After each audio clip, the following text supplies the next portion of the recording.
Hello student, Shri Deepchand Chaudhary महाविद्यालय ललितपुर में आपका बहुत बहुत स्वागत है। आज हम बीए फाइनल ईयर में जो आपका फर्स्ट पेपर है क्लॉथिंग कंस्ट्रक्शन, उसमें हम देखेंगे कि जो वस्त्रों की परिसज्जाएँ होती हैं यानी कि फिनिशिंग ऑफ फैब्रिक्स, उसको हम देखेंगे कि आखिर ये होती क्या है। तो जब हम रेशे को काटने की यानी स्पिनिंग के बाद जो है जो नेक्स्ट प्रोसेस होती है उसमें हम कपड़े को बुनते हैं और बुनने के बाद उसकी जो है हमारा कपड़ा या फैब्रिक जो होता है वो तैयार हो जाता है, लेकिन वो क्या है यूजेबल नहीं होता क्योंकि उस टाइम पर उसमें बहुत सारी अशुद्धियाँ लगी होती हैं। मीन को कपड़ा टेढ़ा मेढ़ा मोड़ा हो सकता है, उसमें गंदगी लगी होती है, क्लीन नहीं होता। और इस प्रकार के जो माल होता है उसको हम ग्रे गुड्स कहते हैं क्योंकि इसको बुनते समय इसमें दाग धब्बे, छूने पर खुरदरापन, आकार में टेढ़ापन और इसके अलावा इन ग्रे गुड्स पर बहुत सारी जो है फिनिशिंग जो है करके हम उसे आकर्षक बनाते हैं और जिससे कि उसमें जो दोष होते हैं उसमें की भी जो है छुपाने में जो है ये परिसज्जाएँ बहुत ज़्यादा हेल्प करती हैं। इसके बाद मार्केट में जो हमारा फैब्रिक होता है वो बहुत ज़्यादा जो है कीमत पर फिर उसके बाद वो बिकता है। तो इस प्रकार से वस्त्रों के जो गुण होते हैं उसमें वृद्धि करने की जो क्रिया होती है उसे हम जो है फिनिशिंग या परिसज्जा जो है कहते हैं। अब इसके कुछ उद्देश्य भी होते हैं कि आखिर हम परिसज्जा दे क्यों रहे हैं। तो उसका पहला जो हमारा एम है या जो हमारा उद्देश्य है वो है टू इंक्रीज द ब्यूटी यानी वस्त्र को आकर्षक बनाना। यानी जब तंतुओं से यानी जो हमारे फाइबर्स होते हैं उससे जब हम किसी फैब्रिक का मैन्युफैक्चर करते हैं तो उस टाइम पे जो है हम उस पर एक स्पिनिंग की और स्पिनिंग की प्रोसेस के बाद हम वेविंग वाली जो प्रोसेस होती है उसको हम देते हैं। तो उस टाइम पर क्या होता है, कुछ ऑयल्स, कुछ चिकनाई के धब्बे, इसके अलावा कुछ स्पॉट आदि जो है उस फैब्रिक पर लग जाता है और इसके साथ ही जो हमारे फैब्रिक की जो सतह होती है उस पर धूल वगैरह भी जमा हो जाती है, जिससे जो वस्त्र होता है वो काफ़ी गंदा दिखलाई पड़ता है। और इस गंदगी को दूर करने के लिए हम इस पर जो प्रोसेस देते हैं वो होती है हमारी ब्लीचिंग, यानी हम उसको विरंजित करते हैं और इस तरह से जो वस्त्र की सतह पर और कई गांठें और धागों के सिरे होते हैं वो छूट जाते हैं। तो इनसे जो वस्त्र की सतह से काट कर अलग कर दिया जाता है। इसके बाद वस्त्र पर या फैब्रिक पर कैलेंडरिंग प्रोसेस यानी इस्त्री करने वाली जो प्रोसेस होती है वो दी जाती है, जिससे कि कपड़ा बहुत ही ज़्यादा सॉफ्ट चिकना हो जाता है और इस तरह से वस्त्र के बाह्य स्वरूप को जो है सुंदर व आकर्षक जो है बना दिया जाता है। इसके बाद जो सेकंड एम है वो है हमारा टू इंक्रीज द यूटिलिटी यानी कि वस्त्र की उपयोगिता में वृद्धि करना। तो वस्त्र पर की जाने वाली जो परिसज्जाओं से जो है कपड़े में कुछ ताजगी और उसके साथ कुछ ज़्यादा ही कड़ापन आ जाता है, लेकिन एक ही वस्त्र पर अलग अलग कामों के लिए जो है उपयोग होता है, यूज़ होता है। तो इस तरह से वस्त्रों पर संबंधी उपयोगिता बढ़ाने के लिए वस्त्रों पर बहुत ही ज़्यादा डिफरेंट टाइप्स की जो है हम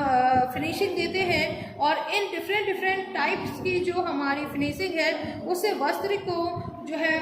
जल या अग्नि अवरोधक, सिलवट अवरोधक और सिकुड़न रहित जो है से बनाया जाता है। इसके बाद थर्ड है हमारा वस्त्रों में विभिन्नता उत्पन्न करना यानी कि टू प्रोड्यूस वैरायटी यानी विभिन्न रेशों से बने धागों से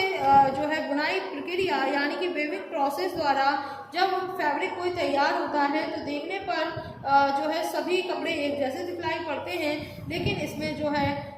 विभिन्नता लाने की जो है उसमें बहुत ज़्यादा ज़रूरत या आवश्यकता होती है, जो कि फिनिशिंग की अनेक विधियों में लाई जा सकती है और जो हमारा कपड़ा होता है वो रंग बिरंगे या तरह तरह के डिज़ाइंस द्वारा जो है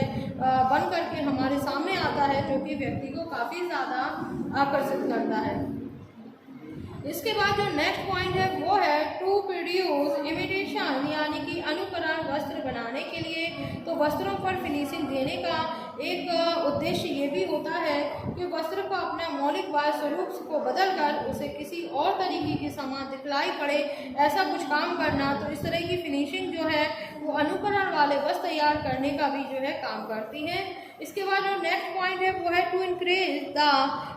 सफिनेस एंड वेट यानी वस्त्र का वजन बढ़ाना व कड़ा करना। तो जब हम किसी भी कपड़े को लूम से यानी करगे से उतारते हैं तो जो कपड़ा होता है वो अपनी मौलिक अवस्था में थोड़ा सा ढीला ढाला होता है, तो इसलिए वस्त्र में कड़ापन लाने के लिए उसमें हम माड़, गोंद आदि का यूज़ करते हैं, जो कि फैब्रिक के मौलिक रूप में जो है काफ़ी कड़ापन लिए होता है और उसे मुलायम करने की जो है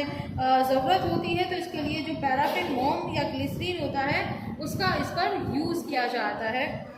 इसके बाद आता है टू इंक्रीज द सर्विकेबिलिटी यानी वस्त्र की कार्य क्षमता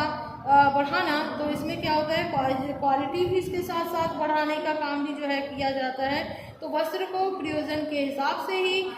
जो है परिसज्जा दी जाती है और इसकी कार्य क्षमता और गुणात्मकता में जो है वृद्धि की जाती है। जैसे फायरमैन का